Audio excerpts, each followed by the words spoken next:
President Trump's approval ratings still high.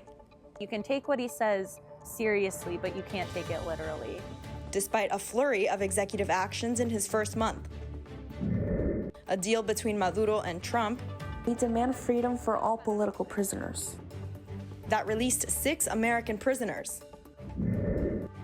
And a historical art festival. Whether it's painting, sculpture, ceramics, jewelry, there's something for everybody. At Coconut Grove, these stories and more coming up on Newsbreak. Hello, South Florida. I'm Alejandro Marquina. I'm Samantha Gutierrez. Today is Thursday, February 13th, 2025. Live from the Lee Caplin School of Journalism and Media in North Miami, this is Caplin News. President Donald Trump shows positive approval ratings less than 1 month into his second presidential term. The numbers are higher than at the same point in his first term, but he still lags behind his predecessors.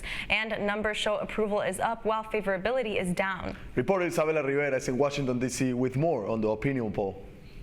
Good morning, guys. I am here at the White House, and though these approval ratings are a personal best for Donald Trump, I spoke to an expert who warns of potential risks on the horizon to his overall likability. Take a look.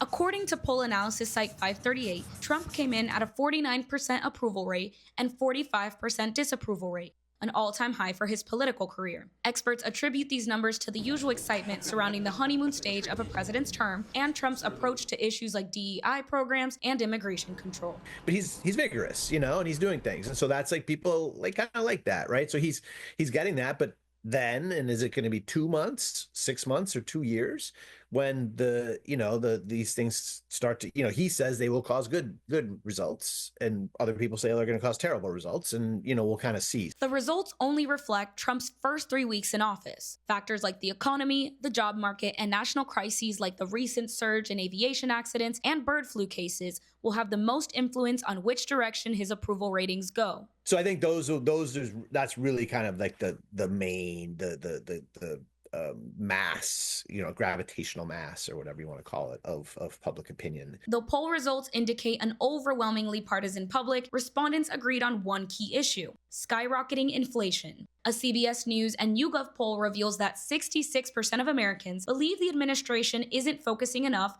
on lowering the prices of goods and services. His favorability is going to go down because he isn't making egg prices 99 cents like they were in the 1990s. You can take what he says seriously, but you can't take it literally. Dr. Bailey also shared that with midterm elections slotted for next year, President Trump's approval ratings are expected to impact whether or not Republicans will keep control of Congress. Reporting from Washington, D.C. for Caplin News, I'm Isabel Rivera. Well, the Trump administration dismantles the USAID department, and House committee holds a hearing regarding unfinished business. Caplin News' Ana Trinidad reports live from the Capitol. Good morning, Ana. Good morning, Samantha and Alejandro. A few blocks away from me is actually the Rayburn office building where the U.S. House of Foreign Affairs Committee is holding the USAID betrayal hearing. Now, the hearing started about an hour ago, but there's still details foreign aid advocates and groups want answered. Former USAID Administrator Andrew Natsios and Congressman Nast also exchanged words about USAID's image in foreign countries. Let's take a look. That the Taliban disregarded the greatest enemy of the Taliban was USAID. In Kosovo, they named their kids USAID. They actually, the Albanians are Muslims in Kosovo, and they made it into a Muslim name, USAID. If you go to the refugee camps and displaced camps around the world, USAID is the image of the United States. The newspapers in Indonesia said, "Where is bin Laden?" When we need him. The Americans here we really don't like, and we realize who our real friends are. Thank you for answering our questions today, sir. We appreciate it. We agree. A lot of waste, like $10 million through USAID. Everything I listed was USAID. $10 million for circumcision in Mozambique. There's another example for you. Despite the active hearing, federal workers are still in limbo and life-saving funds are still being withheld by the State Department. Now, while Secretary of State Marco Rubio is not a witness to this hearing, he was called by Democrats to come in and attend the hearing, but he has not yet arrived. We will keep an eye on the situation. Reporting live from Washington, D.C. for Caplin News, I'm Ana Trinidad. 3 people were injured in a fiery car crash in Orlando yesterday. The occupants of the car were unnamed high school seniors in the Lake Nona area, one of which had serious while the other two had non-life-threatening injuries. Two cars were involved, both piloted by the teens who police say were waving in and out of traffic at high speeds. Earlier today, a car drove into a crowd of demonstrators, injuring at least 20 people. The incident happened in Germany, just steps away from the Munich Security Conference site. On Friday, top diplomats, including Ukraine President Volodymyr Zelensky and Vice President J.D. Vance, will attend the high-level event. Police said the driver has been detained and is no longer considered a threat. The number of political prisoners in Venezuela has risen, sparking concern among the Venezuelan community. A group gathered in Miami to demand their freedom. Caplin News reporter Stephanie Tenia has more on the story. From Miami, Venezuelans in exile gathered to demand the release of political prisoners in Venezuela. With signs, they denounced the detention of over 1,000 people for political reasons, many of whom were arrested after protesting against Maduro's regime. According to Foro Penal, as of February 3, 2025, a total of 1,196 people remain detained in Venezuela for political reasons. These numbers highlight the increasing repression in the country, where political dissent continues to be severely punished. Nos encontramos en Miami. We are here in Miami calling for the release of the 188 political party members who have been kidnapped by Maduro's regime for one reason, only defending the July 28th mandate. Among those detained are engineer Carlos Azuaje, a human rights activist, and Dr. Rocio San Miguel, who were arrested under clear circumstances. Their cases, along with hundreds of others, have sparked international concern over the lack of due process and judicial independence in Venezuela. At the very least, we need proof of life, and we demand freedom for all political prisoners. Despite the distance, Venezuelans in exile insist they will not stop denouncing repression and political persecution in their country. That is why today we are the channel, the voice of thousands of families of these imprisoned Venezuelans. Here in Miami, we're demanding the freedom of each and every one of them. Protesting is a human right, not a crime. And that is why we call for their immediate release. From exile, the fight for freedom of Venezuelans political prisoners continues. Meanwhile, their families are still waiting for justice. Reporting from Miami, I'm Stephanie Tenia for Caplin News. The birth of a baby girl occurred on a Manhattan subway. According to New York transit officials, a young woman went into labor before noon yesterday. Passengers quickly called 911 and informed the conductor, who stopped the train as police and EMS came. The mother is 25-year-old Jenny St. Pierre from Hollandale Beach, Florida. According to the New York Times, her family reported Pierre missing back in September and knew about the pregnancy. Both Pierre and the baby are in stable condition and were taken to Bellevue Hospital. Now this morning, a Florida man waits to return home after being revived last week. Advent Health in Daytona Beach say William Basilieri was dead for almost an hour. Caplin News reporter Valentina Gaspari has more on this miracle story. How have you kind of thought about life now? Of course it would change your look on life. That don't happen every day.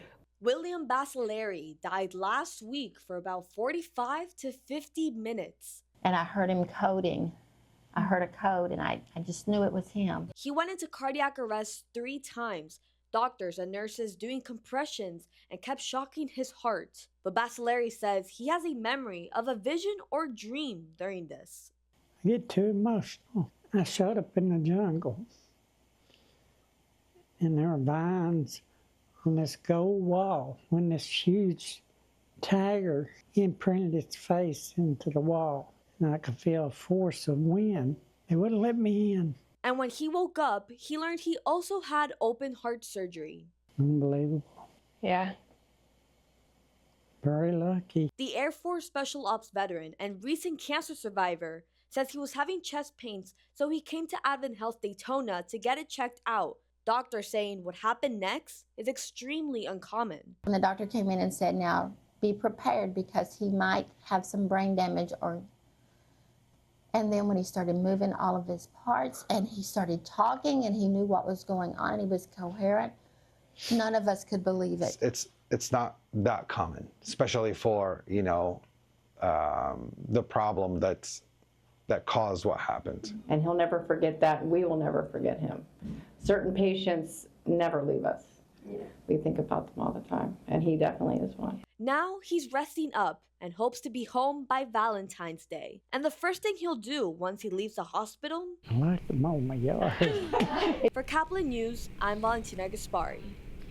Valentine's Day is tomorrow and love is in the air, but so are online scams. Law enforcement said scam activity spike around this time of year. Caplin's Aaliyah Whitney tells us how to stay safe and how to not fall victim to the romance ruse. Online dating is now the most popular way people meet romantic partners, according to a recent Stanford study. But finding love on the internet can open the door to romance scams. It's where someone sets up a fake profile, gains the victim's trust, then manipulates them into sending money. The catfishers always give you instructions how to send them the money. Jane Mason is a retired FBI agent.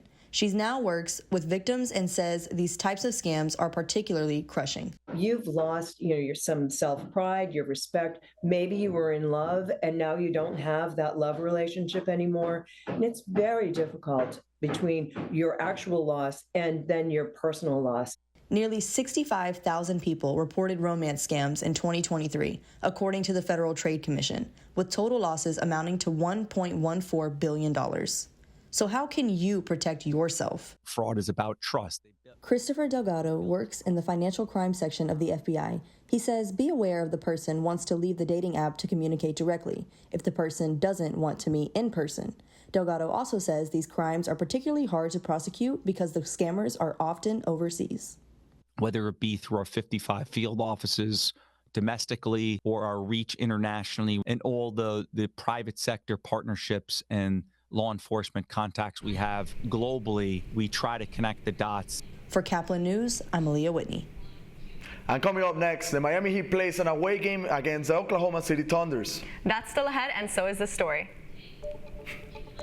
This year there's over 100 artists that have never appeared in the festival before, and that's exciting. Coconut Grove prepares for its annual art festival. Newsbreak will be back in 2 minutes. Every day, millions of people are connecting. And even though we're overcoming obstacles, watching each other's backs, and banding together. we should still make an effort We should still make an effort to get to know each other. on a deeper level. Father, Cosplayer, mentor. actor. It's time we take a step forward It's time we take a step forward. come together, and discover How accepting our differences can make us stronger.